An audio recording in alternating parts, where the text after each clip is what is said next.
Hello third year. आज हम vegetation of Rajasthan के बारे में जानेंगे। आपकी जो सेकंड यूनिट है उसके लास्ट टॉपिक में vegetation of Rajasthan and endangered plants of Rajasthan दिया हुआ है। तो ये सेकंड लास्ट टॉपिक है वेजिटेशन ऑफ राजस्थान, यानी राजस्थान की वनस्पति कैसी है। हमने इकोलॉजी के बारे में बहुत कुछ जाना है। अब हम अपने स्टेट के बारे में जानेंगे कि हमारा राज्य जो है उसकी इकोलॉजी क्या है, वहाँ की सरफेस कैसी है, वहाँ सॉइल कैसी पाई जाती है, क्लाइमेट कैसी है वहाँ की, वहाँ किस प्रकार के पौधे आपको देखने को मिल सकते हैं, जोग्राफी टोपोग्राफी वहाँ की किस प्रकार की है। तो आज हम उसके बारे में जानेंगे। बहुत ही इंटरेस्टिंग टॉपिक है जिससे आपको अपनी स्टेट के बारे में बहुत कुछ मालूम होगा। उसमें जाने से पहले सबसे पहले हम इकोलॉजी ऑफ राजस्थान अगर हम जानना चाहते हैं तो ये जो डायग्राम आपको या ये कह लीजिए मैप जो आपको दिखाई दे रहा है, इसको अगर आप ध्यान से देखें तो देखिए ये एक लाइन सी बीच में जा रही है इंडिया के मैप से। ये लाइन जो है ट्रॉपिक ऑफ कैंसर है, कर्क रेखा। तो ये जो कर्क रेखा जो जा रही है ये पूरे राजस्थान को एक तरह से क्रॉस करती हुई जा रही है। इसलिए हम कहते हैं कि संपूर्ण राजस्थान जो है वो कर्क रेखा के उत्तर की तरफ है, दक्षिण की तरफ की बात नहीं। हम ऊपर नक्शे में आपको दिशाएं मालूम है कि ऊपर की तरफ उत्तर है, आपके नीचे की तरफ दक्षिण है, सीधे हाथ की तरफ पूर्व है और उल्टे हाथ की तरफ पश्चिम है। तो राजस्थान जो है वो पूरा का पूरा जो है कर्क रेखा के उत्तर की साइड में पड़ रहा है। अगर हम राजस्थान, जैसा इसका नाम है राजस्थान, राजपूताना कहलाता है, जो एकमात्र राज्य जो राजस्थान है वो भौगोलिक, ऐतिहासिक, आर्थिक, सामाजिक किसी भी दृष्टि से आप इसे देखिए, इसमें बहुत विविधता मिलेगी। अगर हम वर्ल्ड के नक्शे को यानी संसार के नक्शे को अगर हम देखते हैं तो उसमें इंडिया ऐसा लगता है जिसमें बहुत ज़्यादा विविधताएं हैं, चाहे वो भाषा हो, खान पान हो, पहनावा हो, जो भी चीज़ है, यहाँ की वेजिटेशन भी जो है। इसीलिए हमने सबसे पहले राजस्थान से पहले इंडिया का आपको हमने भारत का नक्शा आपको दिखाया है कि भारत खुद इतनी विविधताएं लिए हुए है हर दृष्टि से। तो राजस्थान भी उसमें पूरे भारत में एक ऐसा राज्य है जिसमें बहुत विविधताएं आपको मिलेंगी। इवन जो वनस्पति है उसमें भी आपको देखने को मिलेगी कि अगर आप उसके पूर्व हिस्से में जाते हैं राजस्थान के, तो कोई देख के कह नहीं सकता, क्योंकि ऐसा शायद आपके साथ भी कई बार हुआ होगा कि सब लोग जो भी दूसरे राज्यों में रहते हैं, विशेष रूप से जो दक्षिण के राज्य हैं, जो उन राज्यों में आते राज्यों से या पूर्वोत्तर के राज्यों से आते हैं, उन्हें ये लगता है राजस्थान तो रेगिस्तान है। जब वो दिल्ली की तरफ से जब एंटर करते हैं तो जो हमारा पूर्वी क्षेत्र है, जैसे हमारा अलवर है और भी जो हिस्से हैं, उन हिस्सों में हरियाली देख करके उन्हें विश्वास ही नहीं होता कि ये थार का इलाका है या राजस्थान जहाँ पर कि रेगिस्तान पाया जाता है। तो इसको अगर हम बहुत ध्यान से देखें तो यहाँ की वेजिटेशन को भी, यहाँ की और भी भौगोलिक और उसको विविधताओं को, तो हम पाएंगे कि राजस्थान एक ऐसा इकलौता राज्य है जो कि बहुत सारी विविधताएं लिए हुए मौजूद है। ऋग्वेद का जो रचना स्थल है, मरु कहते हैं इसे, मेरु कहते हैं, और माल को समाहित करने वाला भारत का एकमात्र राज्य राजस्थान है। ये भारत के उत्तर पश्चिमी भाग में मौजूद है। और अगर आप राजस्थान का नक्शा देखें तो देखिए पतंग कैसी आकार का है, पतंग की आकार का ये नक्शा है। ये राजस्थान का नक्शा है जो कि उत्तरी 23 डिग्री उत्तरी अक्षांश से 30 डिग्री उत्तरी अक्षांश तथा 69 से 30 डिग्री पूर्वी देशांतर से 78 डिग्री पूर्वी देशांतर के मध्य में ये स्थित है। ये सिर्फ आपको जानकारी के लिए बता रहे हैं, आपकी परीक्षा में आपको लिखना इतना अनिवार्य नहीं है। पूर्व से पश्चिम तक आपको हमने बताया, पूर्व साइड आपकी जो सीधा हाथ है उस तरफ है और उल्टे साइड की तरफ आपको पश्चिम की तरफ गौर करना है। पूर्व से पश्चिम तक 869 किलोमीटर यानी 869 किलोमीटर तक है राजस्थान, और उत्तर से दक्षिण तक यानी ऊपर से नीचे अगर हम आए तो 826 किलोमीटर के क्षेत्र में ये फैला हुआ है। इसका कुल जो क्षेत्रफल है वो 3,42,239 वर्ग किलोमीटर है, स्क्वायर किलोमीटर है। अगर इसकी पूरी आप स्थलीय सीमा को देखें तो वो 5,933 किलोमीटर के आसपास है, और पश्चिमी सीमा जो इसकी है वो 1,070 किलोमीटर के आसपास पाकिस्तान से लगी हुई है, और इसी को हम अंतर्राष्ट्रीय सीमा कहते हैं। इसके पूर्व में अगर आप देखें तो आपको उत्तर प्रदेश, मध्य प्रदेश नजर आएगा, उत्तर में ही पंजाब और हरियाणा, और दक्षिण में गुजरात और मध्य प्रदेश के जिले स्थित हैं। जो राजस्थान है उसके संदर्भ में हम बता रहे हैं, गुजरात पश्चिम में मौजूद है, पर राजस्थान की उसको हम देखते हुए इन जिलों की हम बात कर रहे हैं। जनसंख्या ये सब चीज आप जानते ही हैं, यहाँ की अखबारों में आती रहती है, हर 10 वर्ष में होती है। अब अगर हम इसकी भूवैज्ञानिक दृष्टि से देखें तो आप राजस्थान की जो संरचना है उसको दो प्रकार का माना गया है। पहला ये माना था कि ये टेथिस जो महासागर था, ओशन जो था, उसका भाग है, और दूसरा गोंडवाना प्रदेश का। गोंडवाना शब्द आपने जरूर सुना होगा, जितने भी जीवाश्मीय या जो इस तरह की स्टडीज होती हैं उसमें गोंडवाना लैंड का नाम आता है। प्लांट्स को जब आप पढ़ते हैं, फॉसिल प्लांट्स को, तो भी हम बात करते हैं गोंडवाना प्रदेश की। तो ऐसा माना गया है कि इसके दो भाग हैं, और वो पहला जो है वो टेथिस महासागर का है, और दूसरा गोंडवाना लैंड का है। जो टेथिस महासागर के भाग में उत्तर पश्चिमी राजस्थान आता है और पूर्वी मैदान शामिल माना जाता है, जबकि गोंडवाना प्रदेश में मानते हैं कि जो पहाड़ी प्रदेश हैं, दक्षिणी पूर्वी पठार का जो हिस्सा है राजस्थान का, वो माना जाता है।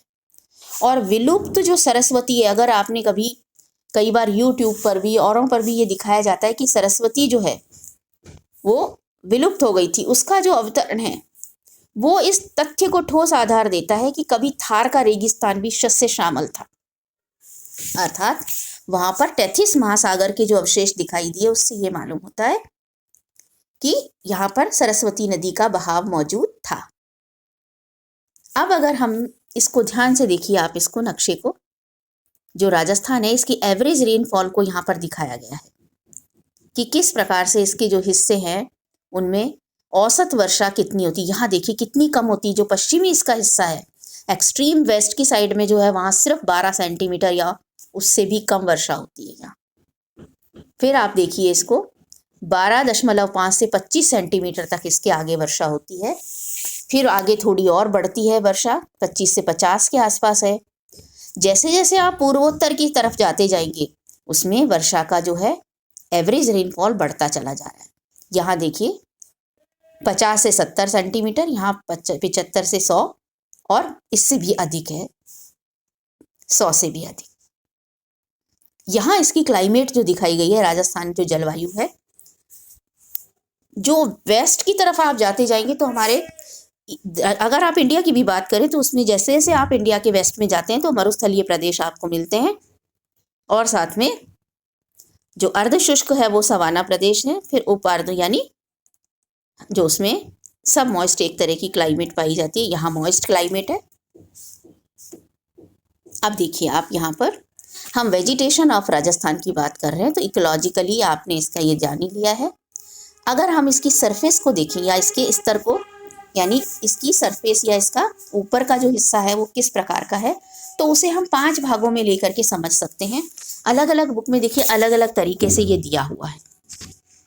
जैसे आपकी किसी की बुक में दिया हुआ होगा कि ये 3 भागों में बटा हुआ है, एरिड जोन है, सेमी एरिड जोन है, नॉन एरिड जोन है, इस तरह से। तो उस और अलग से भी आपको हो सकता है कि टोपोग्राफिकली, ज्योग्राफिकली, जैसे north west Rajasthan Thar desert की बात करें, हम साउथ ईस्ट राजस्थान की बात करें, तो आपको कोई चिंता करने की आवश्यकता नहीं है। आप इसको किसी भी तरीके से, जैसा आपकी बुक में आप पढ़ते हैं बात वही है, आप इसको किसी भी तरीके से अटेम्प्ट कर सकते हैं अगर ये प्रश्न आप पूछा जाता है तो जो बात आपको हम बताना चाह रहे थे कि जो यहाँ की भौगोलिक और स्थलाकृतिक स्थिति जो है वो काफ़ी विषम है, या कह लीजिए बहुत विविधता लिए हुए है। तो अगर इसकी सरफेस को हम देखें तो सरफेस को हम जैसे 5 भागों में हमने कहा कि इसमें वेस्टर्न डेजर्ट रीजन, जो इसका पश्चिमी हिस्सा है राजस्थान का, वो पूरी तरीके से जो शुष्क प्रदेश है, या कह लीजिए वहाँ पर रेगिस्तान है, डेजर्ट है। और इसको भी अगर और डिटेल में अगर आप पढ़ना चाहें तो आप कह सकते हैं कि ये 3 पैरेलल पट्टियों से, 3 पैरेलल जो एक तरह की प्लेट्स हैं उनसे बना हुआ है, जिसे कि आप पहली को बोलते हैं मरुस्थली, बांगड़ और राही। इस तरह से इसको नाम दिए गए हैं, जैसे गांव में जिस तरह से नाम दिए जाते हैं उसी तरीके के नाम आपको हम बता रहे हैं। ये कि पहला जो हिस्सा है वेस्टर्न डेजर्ट रीजन की बात कर रहे हैं हम, दूसरा है सेमी एरिड रीजन, तीसरा है अरावली और सेंट्रल हिली रीजन इसका, और फिर चौथा ईस्टर्न रीजन, और पांचवा है इसका साउथ ईस्टर्न प्लेटो रीजन। तो हम पहले बात करते हैं वेस्टर्न डेजर्ट रीजन की, कि इसको 3 पैरेलल जो वो है एक तरह से प्लेट्स जो हैं उसमें डिवाइड किया गया है।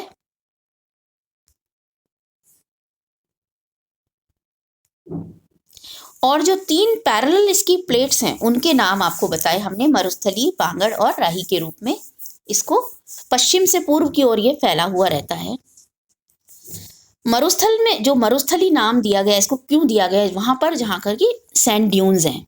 मरुस्थली वो जगह है जहां पर सैंड ड्यून्स देखने को मिलते हैं, और बांगर जो कि एक तरह से सैंडी एक तरह का प्लेन है, मैदान है, और राही उसको कहा गया जहां पर की फ्लड के जो मैदान है, वहां पर जहां कर फ्लड आ जाती है, कभी भी जब भी फ्लड आती है राजस्थान में, तो उन जगहों पर फ्लड आने के पूरे चांसेस होते हैं। तो इस प्रकार से अगर आप इसे देखें तो आप पाएंगे इसको कि इसमें जो वेस्टर्न डेजर्ट रीजन है उसमें मरुस्थली यानी कि सैंड ड्यून्स, बांगर मतलब प्लेन्स, सॉइल प्लेन्स, और अगर राही है तो वो एक तरह से फ्लड एक तरह के प्लेन्स हैं जो कि छोटी छोटी नदियों से मिलके बने हैं, जो कि अरावली के वेस्ट से निकलती हैं ये नदियां। और यहीं पर आप देखेंगे इंदिरा गांधी जो कैनाल बनाई गई है उससे क्या हो गया, ये एक प्रकार से मैन मेड एक प्रकार का इकोसिस्टम में चेंज होता चला जा रहा है। इवन जो वेनसांग आए थे उनके समय इसको हम गुर्जर प्रदेश के नाम से जानते थे, वेस्टर्न डेजर्ट रीजन को।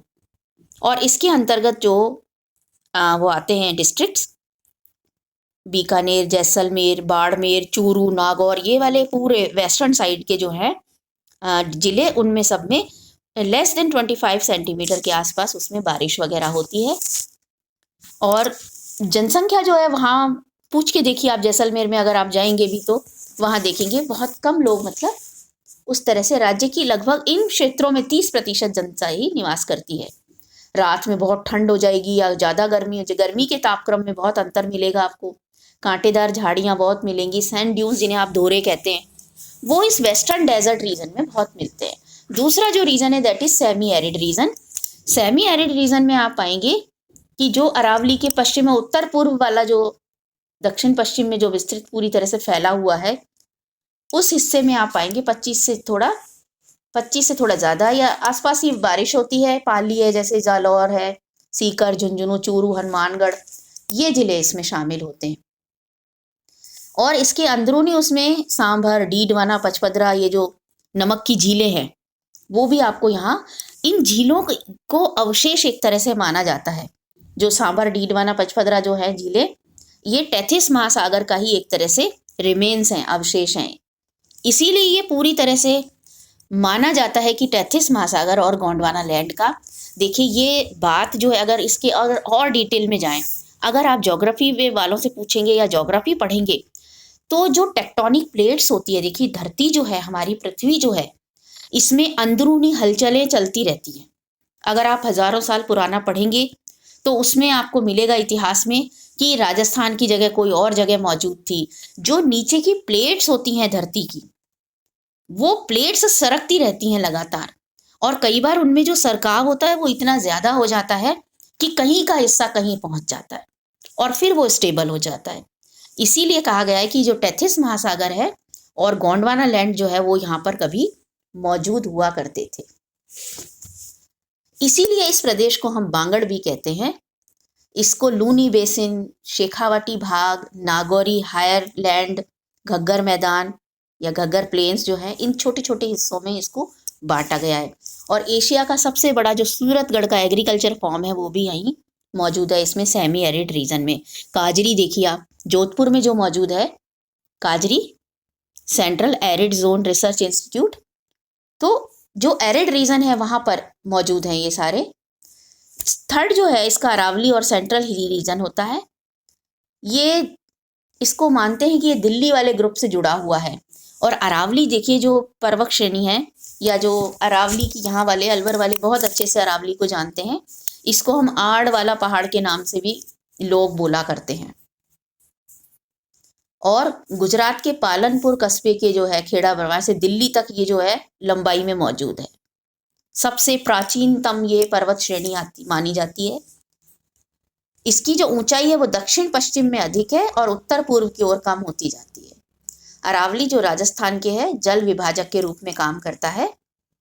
और इसकी सर्वोच्च चोटी जो है वो माउंट आबू के पास गुरु शिखर है, जिसकी ऊंचाई 1727 मीटर है। और कर्नल टाट ने तो इसे संतों का शिखर कहा था। जो माउंट आबू के पास गुरु शिखर है इसीलिए इसका नाम रखा गया गुरु शिखर। हिमालय और नीलगिरी जो है उनके मध्य में सबसे ऊंची ये पर्वत चोटी है। इसके 4 भाग हैं, उत्तर पूर्वी पहाड़ी, मध्य अरावली, मेवाड़ पहाड़ियाँ, भोरात पठार, आबू वगैरह, ये सब इसके पर्वत क्रम हैं, अलग अलग हैं। चोटियाँ भी इसकी कई हैं, शेर है, जरना है, अचलगढ़ है, खो, गुम्बलगढ़, ये आप किताबों में पढ़ेंगे, सब आपको मिल जाएंगी। और इसी पहाड़ी क्रम में जो 2 दर्रे हैं वो देसुरी और हाथी दर्रा है। ये सब एक प्रकार की बीच की रचनाएं हैं जो पहाड़ों के बीच में मौजूद होती हैं, आने जाने के रास्ते बना लेते हैं लोग उसे। और अरावली पर्वत श्रेणी जो है वो राज्य की जो जलवायु और धरातल है उस पर इसका बहुत प्रभाव पड़ता है। आप देखिए नाम रखने से लेकर, अरावली क्या नाम, किस चीज का नाम नहीं, अरावली कोई भी रख लेता है इसको, दुकानों के नाम और चीजों के नाम। तो जो अरावली पर्वत श्रृंखला है वो अपने आप में एक प्रभाव रखने वाली पर्वत श्रेणी है, बहुत पुरानी है। अब इसके बाद चौथा जो इसका हिस्सा माना जाता है वो ईस्टर्न रीजन है, जो पूर्वी भाग में है, राजस्थान का पूर्वी भाग है। इसमें बेसिन और माही जो बेसिन है ना वो शामिल है। इवन वन की आशा जो बनास नदी है उदयपुर जिले में, जो कुंभलगढ़ के निकट खमनौर की पहाड़ियों से निकलती है, और इसकी जो सहायक जो नदियां हैं जो इसे असिस्ट करती हैं, जैसे खारी, माशी, ये सारी, कोठारी नदी, ये सब इसके साथ में जुड़ती हैं। इसका दक्षिण भाग इसीलिए 56 प्लेन के नाम से जाना जाता है। इसमें बांसवाड़ा, डूंगरपुर, इन सबको इंक्लूड किया जाता है। यहाँ की माही जो है वो मुख्य नदी होती है। और मध्य प्रदेश के धार जिले में जो विंध्याचल पर्वत से निकल करके राजस्थान में बहती फिर गुजरात में चली जाती है और फिर गल्फ ऑफ कैम्बे में खंबात में गिर जाती है, खंबात की खाड़ी में। इस मैदानी भाग में जयपुर जिला भी शामिल है, जिसे कि हम ढूंढाड़ के नाम से जानते हैं। और बाणगंगा, ढूंढ और बाणगंगा नदियां बहती हैं, इसीलिए हम इसको ढूंढाड़ क्षेत्र के नाम से जानते हैं। जो जयपुर के आसपास का क्षेत्र है, अगर आप कभी जयपुर वालों से पूछेंगे तो कहेंगे वो लोग कि हमारा क्षेत्र जो है वो ढूंढाड़ क्षेत्र है, क्योंकि वहां पर ढूंढ और बाणगंगा नदियां बहा करती हैं। चंबल नदी जो है वो भी इसमें शामिल हो जाती है। बांसवाड़ा और डूंगरपुर के जो पहाड़ी भूभाग हैं उनको हम बागड़ के नाम से जानते हैं। देखिए अलग अलग है, जैसे आप अलवर के आसपास का क्षेत्र मेवाती क्षेत्र कहलाता है, जयपुर के आसपास का ढूंढाड़ कहलाता है, कोटा के साइड का अलग कहलाएगा, उदयपुर के साइड का जो है वो अलग कहलाता है। तो ये मेवाड़ साइड है, मारवाड़ साइड है, जोधपुर के साइड का, तो ये अलग अलग इनको नाम दिए गए हैं। ये वहाँ की कुछ स्थलाकृतिक की वजह से, कुछ नदियों के से, कुछ वहाँ की जो क्लाइमेट है उसके हिसाब से अलग अलग इनके वेजिटेशन को देखते हुए कॉमन नेम इनके दिए हुए हैं। जो 5वां हिस्सा है इसका साउथ ईस्टर्न प्लेटो रीजन है, पठारी भाग जो है, नदियां पाई जाती हैं, पठार पाए जाते हैं। मुकुंदरा और बूंदी जो है वो इस हिस्से में आता है। हाड़ौती जो कोटा का हिस्सा है उसको हम हाड़ौती के नाम से जानते हैं, हाड़ौती पठार के नाम से भी इसे हम जानते हैं।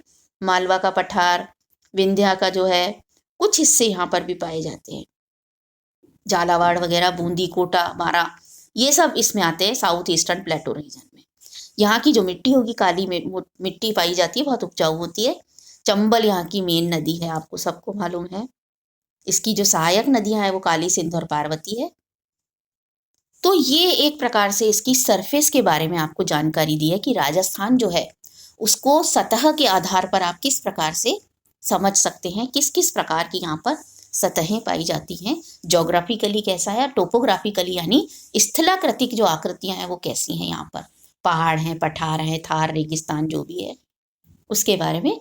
अब अगर हम क्लाइमेट की बात करें तो यहाँ पर वो क्लाइमेट बहुत इंपॉर्टेंट है, क्योंकि क्लाइमेट और रेनफॉल ही इसको यहाँ पर डेजर्ट की श्रेणी में लेकर आता है। तो शुष्क और अर्ध शुष्क जलवायु यहाँ पर आपको देखने को मिलती है, यानी एरिड और सेमी एरिड इसमें दिखेंगे। कहीं आपको हाफ इस तरह की सेमी मॉइस्ट मिलेगी, कहीं आपको पूरी तरह से मॉइस्ट जलवायु। अब वो डिपेंड करता है इसकी रेनफॉल के ऊपर। जो रेनफॉल है यहाँ पर वो बहुत कई जगह तो आप देखेंगे पश्चिमी क्षेत्रों में 10 सेंटीमीटर या इससे भी कम होती है, कहीं बिल्कुल नहीं होती, जब कभी ज़्यादा हो जाती है तो बाढ़ ही आ जाती है। मतलब कुछ इस प्रकार की यहाँ की जलवायु का एक तरह का पैटर्न है। जो एरिड जोन है वहाँ पर 400 मिलीमीटर से थोड़ा कम होती है बारिश, हम मिलीमीटर बोल रहे हैं। यहाँ कैर, बबूल, कुमटियाँ, बेर वगैरह इस तरह के वो पाए जाते हैं वृक्ष, झाड़ियाँ इस प्रकार की। बीकानेर, बाड़मेर, चूरू और जोधपुर इस क्षेत्र में माने जाते हैं, आते हैं एरिड जोन में। अभी कहा हमने काजरी, जोधपुर में है वो institute, central arid zone research institute काजरी। आपसे पूछा जा सकता है CAZRI, central arid zone research institute काजरी, जो कि जोधपुर में है। एरिड जोन रिसर्च है यानी कि जो शुष्क प्रदेश हैं उनकी रिसर्च वहाँ पर होती है, उनकी वेजिटेशन को लेकर के वहाँ पर पढ़ाई होती है। तो बीकानेर, बाड़मेर, चूरू और जोधपुर आते हैं एरिड जोन में। सेमी एरिड जोन जहाँ पर कि 750 मिलीमीटर के आसपास बारिश हो जाती है। मैदानी, चट्टानी दोनों प्रकार के क्षेत्र यहाँ देखने को मिलते हैं। और नागौर, जालौर, झुंझुनू, सीकर, पाली सब इसमें इस क्षेत्र में आते हैं। फिर इसका जो नॉन एरिड जोन होता है ये दक्षिणी पूर्वी भाग है, जहाँ पर बिल्कुल बहुत कम आपको मतलब एहसास भी नहीं होगा कि यहाँ पर कभी रेगिस्तान है राजस्थान में, जहाँ मोर देन 750 मिलीमीटर से ज़्यादा बारिश होती है। जैसे उदयपुर, आप उदयपुर चले जाइए, बहुत रमणीक स्थल है। कोटा, बांसवाड़ा, झालावाड़, ये क्षेत्र जहाँ पर 2-3 महीने बारिश होती ही रहती है, यहाँ तक कि बाढ़ आने की संभावना वहाँ रहती है। फिर है टेम्परेचर, कि यहाँ का टेम्परेचर कैसा होगा। जो टेम्परेचर है यहाँ का, डेफिनेटली राज्य में गर्मी पड़ेगी जब रेगिस्तान है तो। और यहाँ पर जून में भयंकर गर्मी पड़ती है। मार्च से जून तक आप देखेंगे जो सर्दी की ऋतु होगी अक्टूबर से फरवरी तक रहेगी। माउंट आबू में आप जानते हैं माइनस पर टेम्परेचर चला जाता है। और कहीं आप देखेंगे कि गर्मी जब पड़ती है मोर देन 50 टेम्परेचर चला जाता है। तो तापमान का, इसीलिए यहाँ की जो वेजिटेशन है वो मोस्टली मीजोफिटिक वेजिटेशन या फिर जीरोफिटिक आपको देखने को मिलती है। जो एडेफिक फैक्टर्स हैं या सॉइल जो है यहाँ की, उसे अगर आप देखें तो बालू रेत आपको ज़्यादा देखने को यहाँ पर मिलेगी। यहाँ की इयोलिन मिट्टी कहलाती है, जो कि वायुड कहलाती है, हवा के साथ बह करके जो आती है। रेड सॉइल यहाँ देखने को मिलेगी आपको, ब्लैक सॉइल मिलती है, मिक्स्ड सॉइल भी होती है, मिक्स्ड रेड एंड येलो भी मिलेगी आपको, सॉल्टी सॉइल भी है डेफिनेटली। जब हमने बात की है डीडवाना, सांबर, पचपदरा की, जहाँ पर की नमक की झीलें हैं, लवणता बहुत स्थानों पर मिलती है, वहाँ पर फिर वनस्पति नहीं उग पाती, तो एक प्रकार का ऐसे उपजाऊ जगह नहीं कहलाती। केवल डेजर्ट एरिया वाले आपको जीरोफाइट सी कुछ देखने को वहाँ पर मिलेंगे। जो रेतीली मिट्टी होती है, इसीलिए इसमें सॉल्ट की अधिकता होती है, जैसे कैल्शियम के, magnesium, sodium, potassium, chloride, sulphate, ये बहुत ज़्यादा मात्रा में मिलते हैं। अधिक तापमान होने की वजह से, वॉलेटाइल होने की वजह से, जो यहाँ पर नमक वाले जितने भी क्षेत्र हैं, कई जगह पर नमक और सोडे में बदल जाता है बेसिन। नमक की झीलें इसीलिए यहाँ पर दिखाई देती हैं। नमक की झील जैसे सांभर में है, पचपदरा में है, लूनकरणसर में है, डीडवाना में है। और लवण युक्त जो बेसिन अभी हमने बात की थी, जो सॉल्टी बेसिन्स हैं या जिसमें बहुत ज़्यादा सॉल्ट्स पाए जाते हैं, पोखरण है, फलौदी, कछोर, रिवासा, इन जगहों पर आप पाएंगे कि वहाँ पर लवण युक्त झीलें पाई जाती है, बेसिन पाया जाता है। दक्षिण भाग में उपजाऊ मिट्टी मिलेगी, जिसमें ऑर्गेनिक वो मिलेंगे आपको, पदार्थ भी मिलेंगे, ह्यूमस भी अच्छे से मिलती है, पानी का स्तर भी ठीक ठीक होता है, मीठे पानी की झीलें, बांध, नदियाँ सब मिलेंगी आपको वहाँ। जैसे राजस्थान की नदियों में मेन जो है लूनी है, चंबल, बनास, माही, सेम, जाखम, जयसमंद झील, पिछोला झील फतेह सागर उदयपुर में है, आना सागर, फाय सागर, पुष्कर अजमेर में है, रामगढ़ झील जयपुर में है, सिलीसेड अलवर में है। तो ये सब झीलें हैं। तो ये बताती हैं कि यहाँ के एडेफिक फैक्टर, तो झील भी हैं, यहाँ पर बांध भी हैं। देखिए राणा प्रताप सागर बांध है, कोटा में चंबल नदी पर बना हुआ है। इंदिरा गांधी नहर है, राजस्थान नहर योजना जो भी चंबल नदी पर बनी हुई है। ये नहर जो है राजस्थान के मरुस्थल को हरियाली में पूरी तरह से उसने बहुत कुछ उसके इलाके को बदल दिया है। ह्यूमिडिटी को अगर हम देखें यानी आर्द्रता को देखें तो राजस्थान की वायु जो उसमें नमी युक्त बरसात के दौरान ही रहती है। बस जुलाई से सितंबर के मध्य आप देखेंगे यहाँ ह्यूमिड थोड़ी बहुत मिलेगी, नहीं तो यहाँ की ड्राई और हॉट एक तरह से है जलवायु जो है। तेज हवाएं यहाँ चलती हैं, आंधियाँ चलती हैं। अगर आप पश्चिमी इलाके की तरफ जाएं तो तेज धूल भरी आंधियाँ आपको मिलेंगी। सैंड ड्यून्स बनते हैं, वो हवा के द्वारा मिट्टी बह करके एक जगह से दूसरी जगह चली जाती, धूल भरी पीली काली आंधी होती है। अगर आप बीकानेर साइड के इलाके को देखें तो दिन में ही रात हो जाती है, कई बार इतनी तेज आंधी चलती है काली मिट्टी की। और गर्मी भी बहुत पड़ती है, सर्दी भी बहुत पड़ती है इन इलाकों में। और अप्रैल से हवाएं पश्चिम से पूर्व की ओर चलती हैं, दिसंबर से मार्च तक उत्तर से पश्चिम की ओर से बहती हैं हवाएं। 140 किलोमीटर प्रति घंटा की रफ्तार से भी इसमें हवाएं चल सकती है। वनस्पति होती नहीं है क्योंकि वहाँ रुकी नहीं पाती वनस्पति, इसलिए पवन का वेग अधिक होता है। वहाँ बालू एक स्थान से दूसरी स्थान पर सरकती रहती है। अगर हम बायोलॉजिकल फैक्टर्स की बात करें तो यहाँ की भूमि जो पश्चिम क्षेत्र होता है उसकी ज़्यादा उपजाऊ नहीं होती, या उपजाऊ नहीं होती इसलिए उसमें जैविक पदार्थ और क्योंकि कार्बनिक पदार्थों की कमी होती है, ह्यूमस नहीं हो पाती वहाँ पर, मृदा जो होती है वो उर्वर नहीं रह पाती, जमीन जो होती है वो बंजर हो जाती है। तो प्लांट जो मिलते हैं वो वहाँ पर जीरोफिटिक प्लांट्स होते हैं जो पानी की कमी में अच्छे से उग सकते हैं।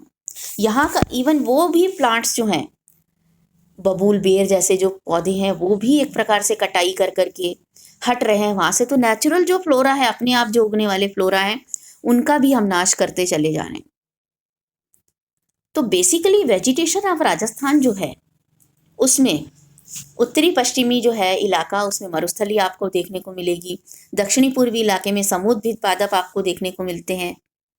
और ये जो इलाका है समुद्र दक्षिणी उत्तरी पश्चिमी इलाके में आपको मरुद्भिदी ही मिलेंगे, दक्षिण पूर्वी में फिर से समुद्रभित मिलेंगे। तो एरिड और सेमी एरिड जो इसके रीजन्स हैं वहाँ पर आप पाएंगे कि जो पौधे मिलेंगे वो इसी प्रकार के आपको देखने को मिलेंगे। अब अगर वेजिटेशन के ऊपर हम बात करें इसकी एरिड रीजन्स की, तो आपकी बुक्स में बहुत वो दिया हुआ है।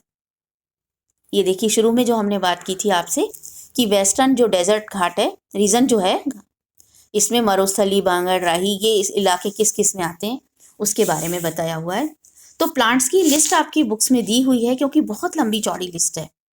ये अलग अलग क्षेत्र के, जैसे इसमें आपको जो नाम आपके आसानी से बोले जाते हैं, जैसे जिजीफस है यानी बेर, लेप्टाडीनिया है, कैपेरिस है, कैपेरिस कैर होता है, ओपनशिया नागफनी है, अकेशिया, यूफॉर्बिया, प्रोसोपिस।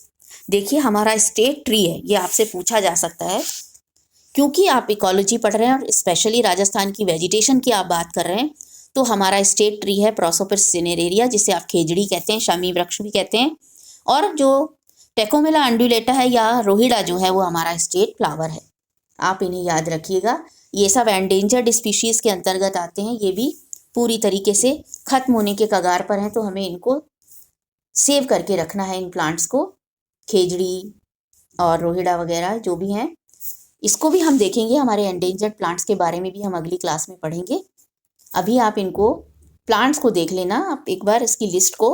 रेतीले मैदानों में जो पौधे पाए जाते हैं जैसे कैपेरिस है, कैर जो है, जिजीफस है, और क्लीरोडेंड्रॉन है, अकेशिया है, साल्वाडोरा टेप्रोशिया, प्रोसोपिस है यानी इसकी जातियाँ, और जो सैंड ड्यून्स हैं उनमें अलग प्रकार के पौधे पाए जाते हैं। तो आप थोड़ा सा 2-2, 4-4 पौधे आप हर एक उसके अगर आप याद कर लेंगी तो इस प्रकार के प्रश्न को एग्जाम में आप अटेम्प्ट कर पाएंगी। सैनक्रस जो घास होती है, एरिस्टीडा, क्रोटोलेरिया।